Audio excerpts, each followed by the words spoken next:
Good morning. সবাই কেমন আছো? আশা করি খুব ভালো আছো, সুস্থ আছো। আমিও ভালো আছি। আজকে আমরা যাচ্ছি মায়াপুর থেকে নবদ্বীপ। তো এখানে আর বেশি কথা বলবো না, এক্ষুনি বেরোতে হবে। চলো, যেতে যেতে তোমাদের সাথে কথা হবে। আমরা এখন টোটো করে যাচ্ছি লঞ্চ ঘাটের দিকে।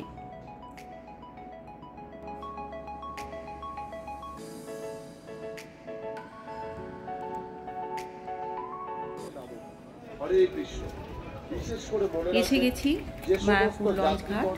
লঞ্চে যাতায়াত করবে আপনারা পকেট মার লঞ্চে করে আমরা যাব নবদ্বীপ। 10 টাকা করে টিকিটের মূল্য। এই দেখো, একটা লঞ্চ এসে গেছে, এটাতেই আমরা যাব। আমরা যেহেতু মায়াপুর থেকে গেছি, তাই আমরা লঞ্চে করে যাচ্ছি। যারা শুধু নবদ্বীপ আসতে চাও, তারা কিন্তু হাওড়া থেকে ট্রেন ধরে এসে নবদ্বীপ স্টেশনে নামতে পারো। তারপর সেখানে এসে টোটো পেয়ে যাবে। টোটো করেই কিন্তু নবদ্বীপের যে দর্শনীয় স্থানগুলো, সেগুলো তোমরা ঘুরে নিতে পারো।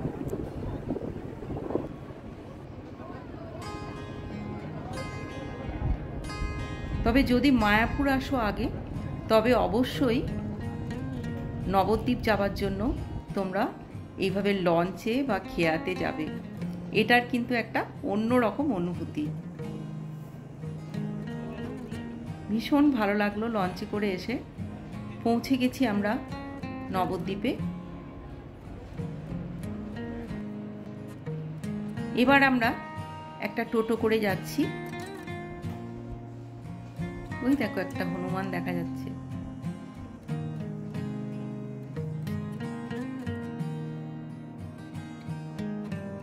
কি সুন্দর দেখো।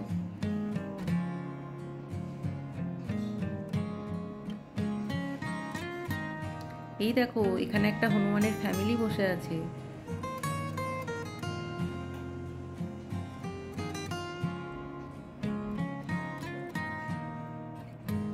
আমরা এসে গেছি নবদ্বীপের নরহরি ধাম। এখানে ঢোকার জন্য টিকিট মূল্য 10 টাকা।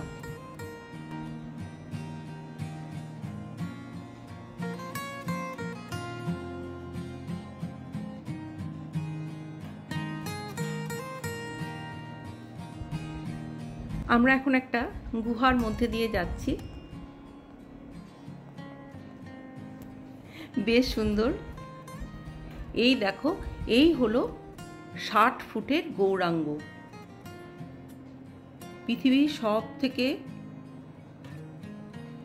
বড় গৌরাঙ্গ মূর্তি।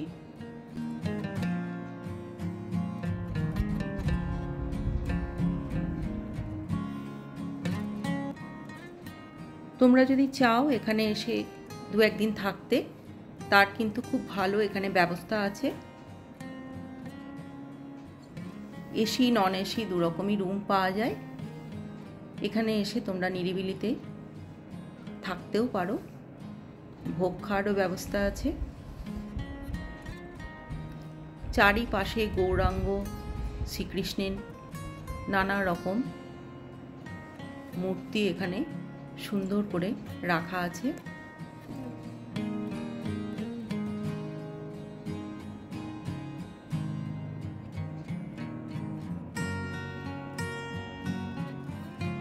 বেশ অনেকক্ষণ কাটাতে পারো তোমরা এই জায়গাটা এসে। বেশ সুন্দর।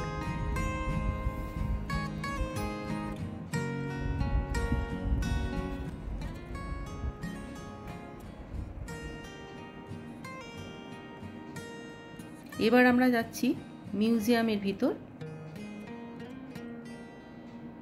নরহরি ধামের মধ্যেই এই মিউজিয়ামটা। এখানে বিভিন্ন রকম যে ঠাকুরের কখন কি ঘটনা ঘটেছে, কি প্রসঙ্গে এটা, সেগুলো সমস্ত এখানে উল্লেখ করা আছে। রাধা কৃষ্ণ মূর্তি। এখানে দেখো একটা নারুগোপাল। খুব সুন্দর ভেতরে মিউজিয়ামটা, সমস্ত দেবদেবীর সম্বন্ধে সমস্ত কিছু এখানে তথ্য পেয়ে যাবে।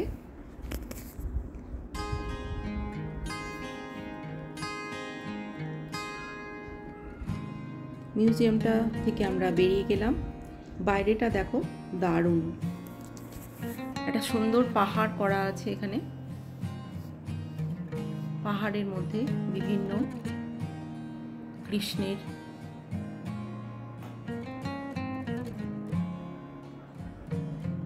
শ্রীকৃষ্ণ যেগুলো ছোটবেলায় করতো সেগুলো এখানে দেখানো হয়েছে। এবার আমরা বেরিয়ে যাচ্ছি। আমি আমার মতো করে তোমাদের দেখানোর চেষ্টা করলাম। তোমাদের কেমন লাগলো আমাকে কিন্তু অবশ্যই জানিও। সবাই ভালো থেকো, সুস্থ থেকো। আবার দেখা হচ্ছে নেক্সট ভিডিওতে।